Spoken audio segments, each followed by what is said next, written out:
Saya akan sampaikan beberapa hal tentang riset untuk invensi dan inovasi. Tapi saya mungkin akan lebih banyak ke pengalaman saja, Pak. Jadi kalau teorinya itu teori riset sudah banyak, teori untuk invensi banyak, teori tentang inovasi banyak. Jadi saya pikir itu sudah banyak lah orang yang mengulas tentang hal itu, gitu ya.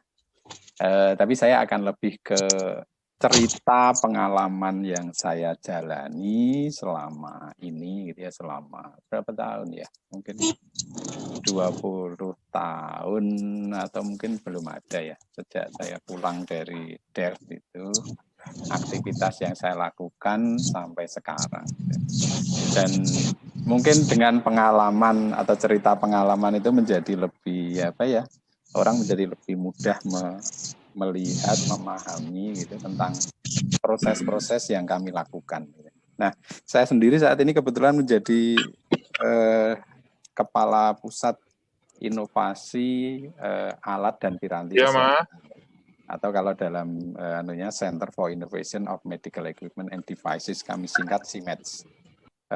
Saya bekerja di Departemen Teknik Mesin dan Industri di Fakultas Teknik Universitas Gadjah Mada.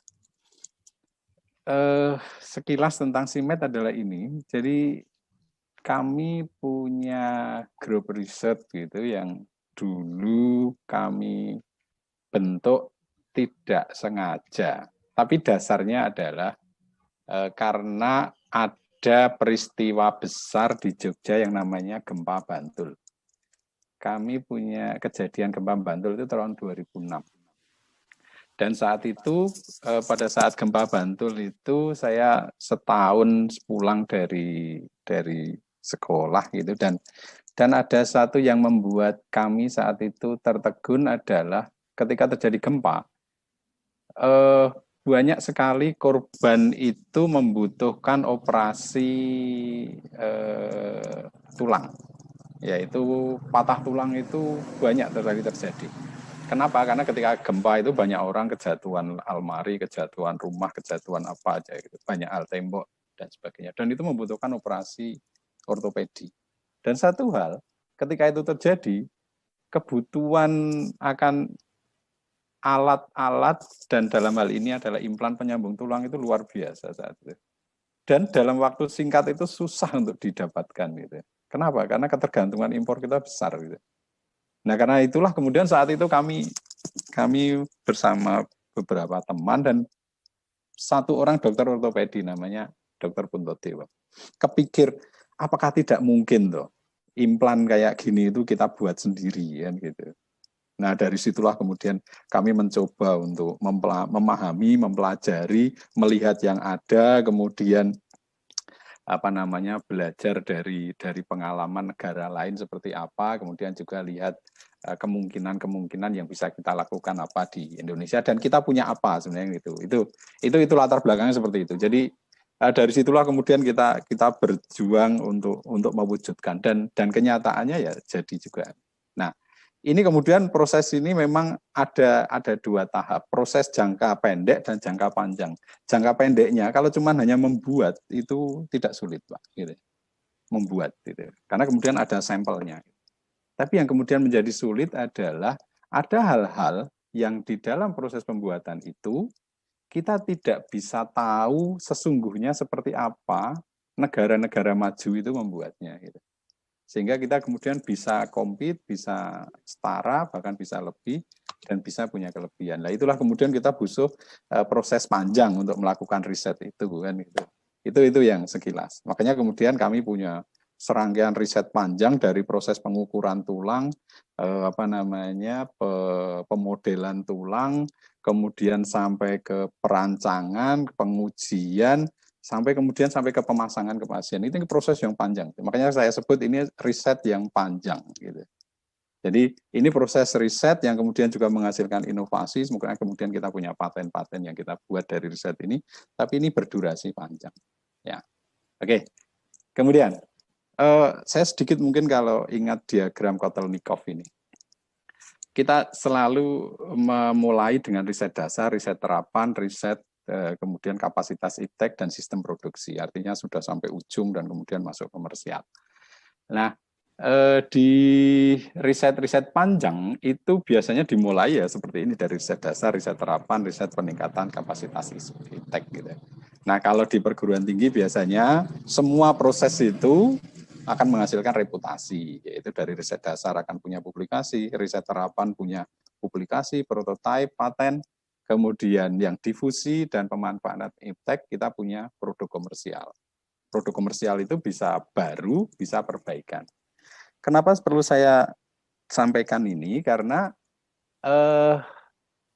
dari semua skim ini, riset dasar, terapan, dan difusi ini, kebanyakan di perguruan tinggi banyak bermain di riset dasar, di riset terapan. Sementara yang di ujung itu banyak sekali belum, gitu ya. Jadi pemainnya belum begitu banyak. Padahal kalau dari sisi industri, itu orang yang dibutuhkan itu adalah yang ujung itu kan itu. Makanya kalau orang industri itu melakukan riset juga, mereka akan banyak riset di ujung itu kan. Nah, makanya ini sebenarnya kalau perguruan tinggi juga bisa menyadari bahwa yang ujung itu adalah yang dibutuhkan industri, maka kemudian akan banyak orang berlomba-lomba di ujung itu kan itu. Nah, pertanyaannya apakah kalau riset di ujung, di difusi pemanfaatan iptek itu mesti dari dasar? Belum tentu juga, Pak, kan gitu. Nah, sekarang kalau misalnya perguruan tinggi tuntutannya adalah inovasi, paten dan sebagainya. Sebenarnya orang bisa aja riset itu langsung di ujung, Pak, gitu. Saya beberapa kali ketemu dengan penilai paten gitu ya dari Kemenkumham. Mereka itu ngajari cara mendapatkan paten atau menulis paten dengan belajar dari paten yang ada kan gitu. Jadi sebenarnya paten-paten yang ada itu kan sudah banyak. Tapi bagaimana itu kita cermati, kita pelajari, dan itu kemudian kita punya ide yang lebih baik dari paten itu. Itu kan sebenarnya riset-riset yang tidak butuh riset dasar, Pak. Gitu. Jadi kita langsung potong di depan, Pak. Gitu. Nah itu bisa juga dilakukan. Makanya dalam pertemuan ini saya contohkan aja, Pak. Kami di grup ini saya sebagai leader Suyitno, kemudian saya punya member yang beragam dari ahli biomaterial, dokter ortopedi, kemudian ahli polimer desain, ahli perancangan, ahli manufaktur. Kami kumpulkan dalam satu tim gitu, kemudian saya kemudian didaulat untuk menjadi yang di depan begitu.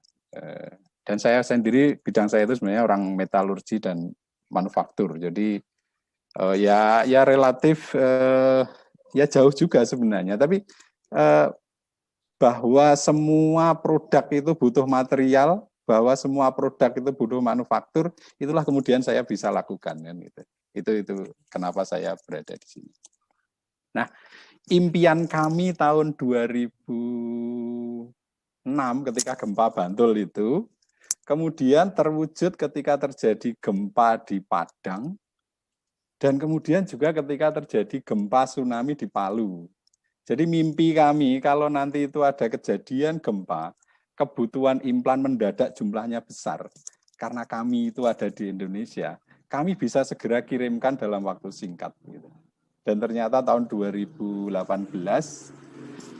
itu mimpi yang kita bangun tahun 2006 itu terlaksana. Kita bisa mengirimkan implan untuk tim ortopedi yang membantu mengatasi korban gempa tsunami di Palu. Ini salah satu gambarannya. Nah, tentunya di dalam proses riset panjang itu satu hal yang mesti kita dapatkan karena kita mesti juga riset dasar adalah hal-hal seperti ini, misalnya publikasi di jurnal internasional dan tentunya ini dasar dari publikasi ini atau dasar dari riset dasar ini adalah problem yang ada tadi, yaitu berkaitan dengan kasus yang terjadi pada gempa bumi di Bantul. Makanya kemudian kita mengukur tulang, kita mendesain implan, kita menguji material, kita mengimprove material, kita mendesain material baru dan sebagainya. Itu bisa kita lakukan dan kita dapatkan karena kita punya kasus, punya masalah.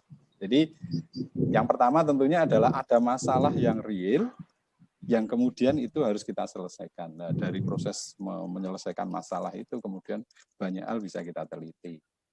Tapi sekali lagi saya selalu bilang, tapi apakah kemudian untuk bisa mendapatkan implan, membuat implan harus seperti ini? Tidak, Pak. Jadi kalau cuma membuat itu nggak sulit. Jadi itu. Termasuk ini misalnya kita melakukan serangkaian surface treatment untuk material, ya itulah yang bisa kita lakukan saat itu dan sampai sekarang. Nah, itu dasar tentang kami. Nah, berikutnya saya akan memberikan contoh-contoh kegiatan riset inovasi yang kami lakukan. Nah, saya kebetulan mungkin ini Bapak Ibu mendengar atau melihat baru dari saya mungkin. Saya itu membagi riset itu menjadi 3 riset inovasi itu. Jangka panjang, jangka sedang, dan jangka pendek. Ya. Jangka panjang di atas 3 tahun kalau di kami, jangka sedang 1-3 tahun, kemudian jangka pendek kurang dari 1 tahun. Pertanyaannya adalah, apakah semua riset itu, jangka panjang, sedang, dan pendek, bisa menghasilkan inovasi? Saya akan bilang, semua bisa. Ya, apakah itu akan bisa menghasilkan paten? Semua bisa. Nah, sekarang makanya kalau perguruan tinggi yang sekarang ini sedang ditarget untuk berinovasi, ditarget output luarannya misalkan paten gitu, itu tidak menutup kemungkinan kalau strateginya cerdik gitu Pak, dan itu akan melakukan riset-riset jangka pendek yang kemudian itu implikasi outputnya pada inovasi dan paten. Gitu. Nah, nanti saya tunjukkan gitu caranya gimana gitu ya Pak ya.